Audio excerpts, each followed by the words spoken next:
कि उस वक्त नमाज़ पढ़ना मना है? कितने वक्त ऐसे हैं कि जिसमें नमाज़ पढ़ना मना है? वालेकुम। वालेकुम अस्सलाम वरहमतुल्लाहि वबरकातुहू। अच्छा माशाल्लाह। अच्छा, सोने से वज़ू टूट जाता है या नहीं? टूट जाता है।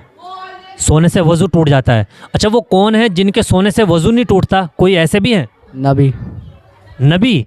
माशाल्लाह, बिल्कुल सही जवाब है। नबी के सोने से वज़ू नहीं टूटता क्योंकि उनका दिल जागा हुआ होता है।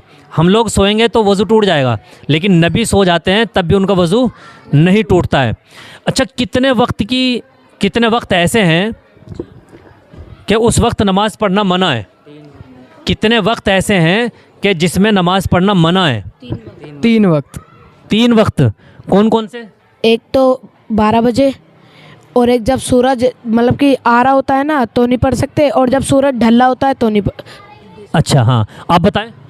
एक 12 बजे का वक्त, एक जब रात में या दिन में? दिन में, एक सूरज जब डूब रहा होता है, और एक जब सूरज निकल रहा होता है जब। हाँ, ये 3 वक्त वो हैं जिसमें कोई भी नमाज नहीं है। सूरज निकलते वक्त, 12 बजे, और शाम को सूरज डूबते वक्त।